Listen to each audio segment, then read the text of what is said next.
What's going on, everyone? I'm Alex and this is the review of the Doogee X5. So this phone costs only 60 US bucks.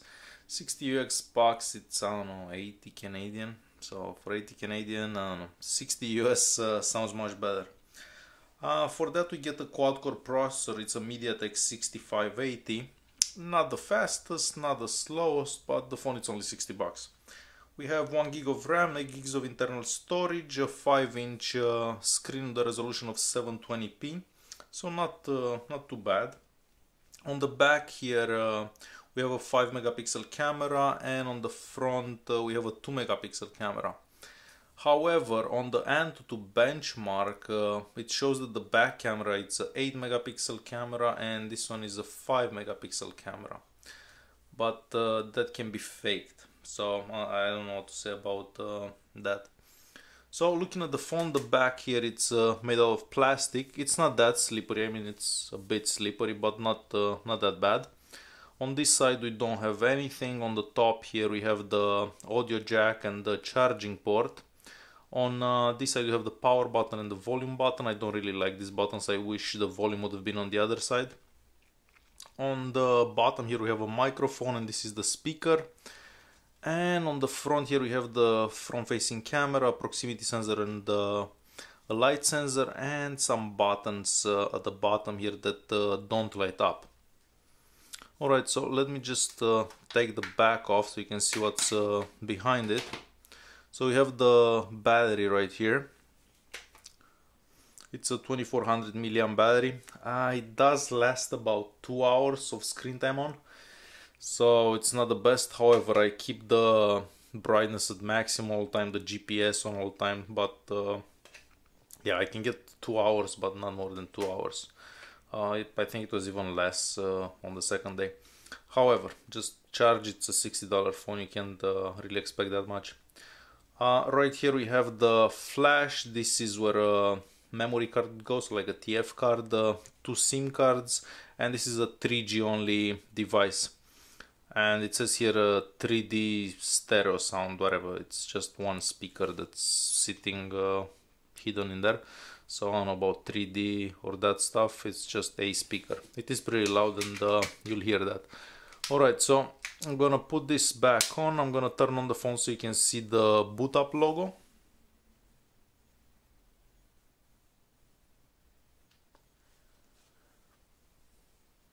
And I will fast forward this.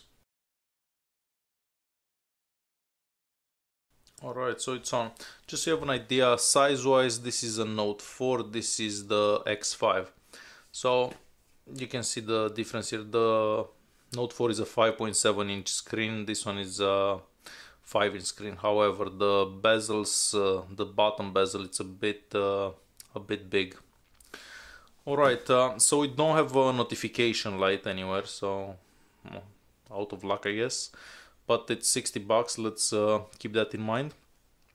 The brightness is set at maximum. I'm just gonna show you the viewing angles. So as you can see, they're pretty good, like no matter what angle you're looking at the phone, you can still see the screen. So that's a good thing about the screen. You're gonna see how it looks in the sunlight in the next couple of minutes. I'm gonna put the footage that I filmed outside. Well, if you're wondering how this phone looks in direct sunlight, well, there is sunlight right here. You can actually see it pretty good. There is a lot of reflection, but it's still better than most phones that I've seen, and the sun, it's like right on top of us. So this is how it looks in direct sunlight. So not the best out there, but pretty good considering the price. And first I'm gonna show you the Antutu Benchmark. I actually took some screenshots, so I don't have to go through the benchmark once again. Let me just find the gallery here. So it's right here. And these are the screenshots.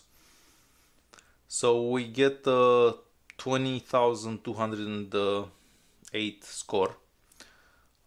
This is some info about the device. So the screen resolution is like at 720p. That's what I said. The rear camera shows as an 8 megapixel camera and a 5 on the front. so I guess it's faked on the Antutu Benchmark. So anything could be faked on the Antutu Benchmark. Here we see some other information like the frequency of the processor, stuff like that. Here we can see the Android version and whatever RAM it's available, only 1 gig of RAM, so you don't really have that much RAM. And this is the actual score, so 20,000. So it can be better. I mean, other quad-core processors like MediaTek, like older ones, are around 18,000. So this is probably better than the older processors. As you can see, it does go pretty quick, like no matter what you do. There is also a gaming video that you can watch. I'm gonna put the link in the video's description. Let me just turn on the GPS here because I'm pretty sure I turned it off. Location on. Alright, so I'm gonna start the GPS test. Keep in mind that we are inside the house. It's gonna take a bit till it actually finds the satellites.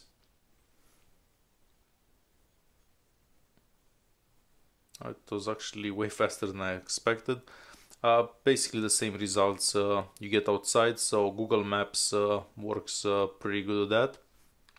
I'm just gonna quickly show you the flash on the back.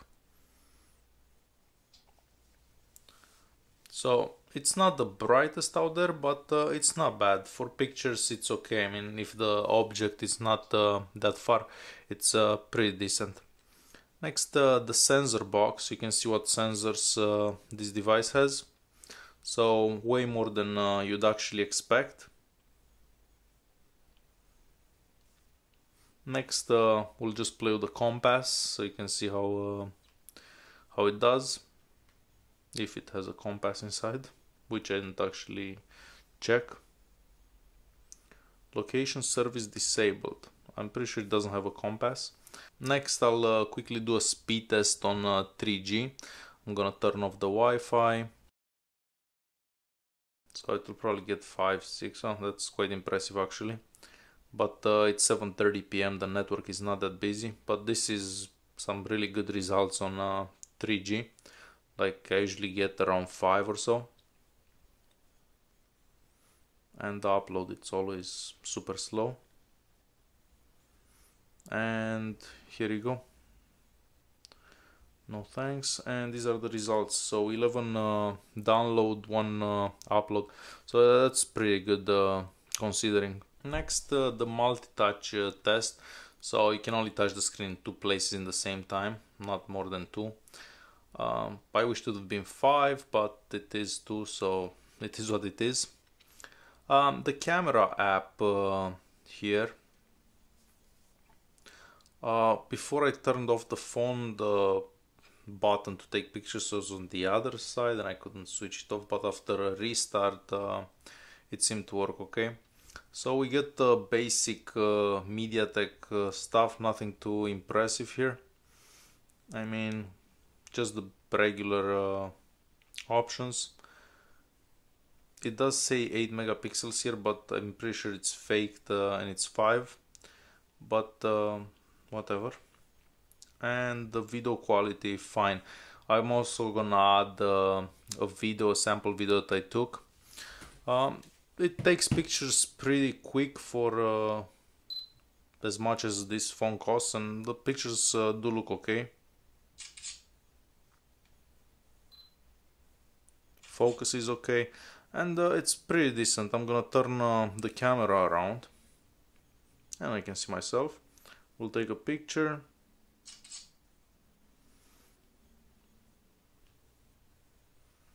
So as you can see, quite a bit of detail in the front-facing camera.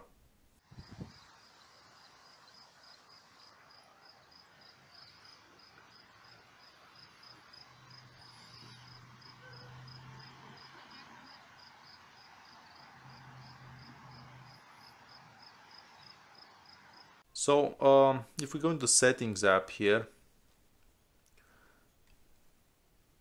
nothing too exciting for the display sound notifications. I'm actually gonna show you how it sounds. So we'll just put the ring volume to maximum.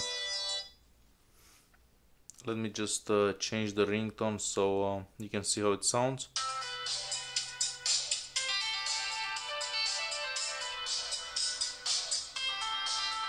So it is pretty loud. Going back in here, we'll see how much storage there is left. Only about 2.7 left. I'm not sure what apps there are that take 5 gigs. So 2.7 out of 8, that's quite a little.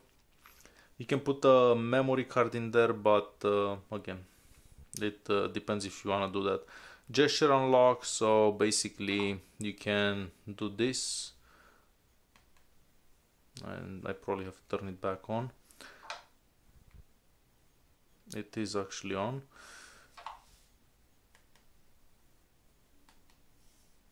Okay, so sometimes it works, sometimes it doesn't. Most of the time I found that it works.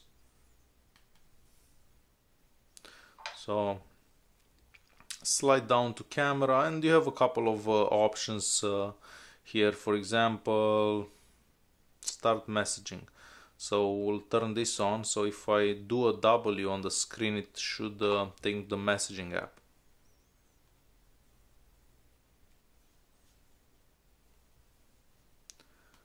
Or not.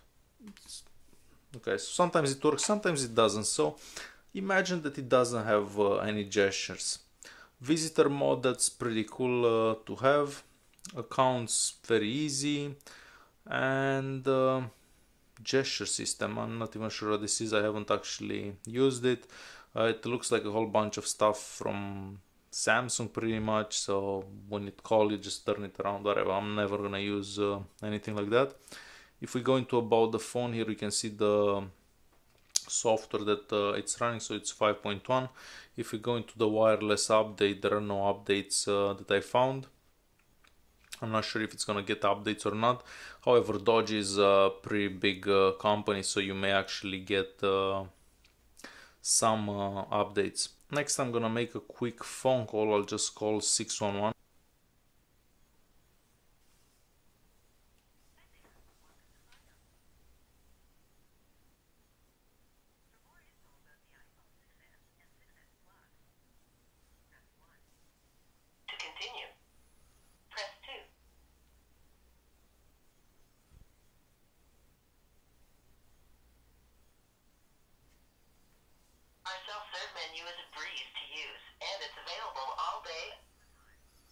I'm gonna show you how the proximity sensor works.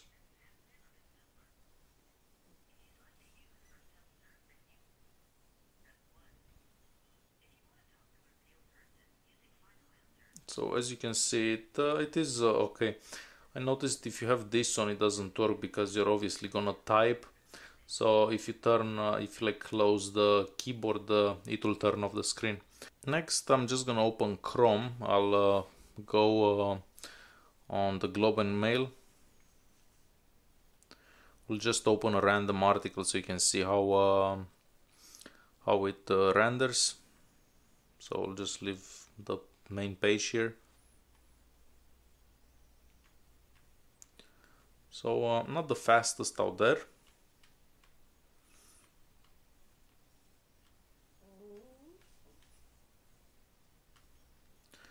Maybe a bit slow every now and then, but it's a $60 phone, so keep that that in mind. Maybe this is not the best website to open anyways. We'll leave that aside. So it works okay for $60, but don't expect the world. Next, going into the YouTube app, I'm gonna show you the screen resolution. I'm just gonna open one of my own videos. I can't really play anything with the music that's copyrighted, so I'm just gonna go open this one, for example. This is a 1080p, so the maximum resolution you're gonna see it's 720p.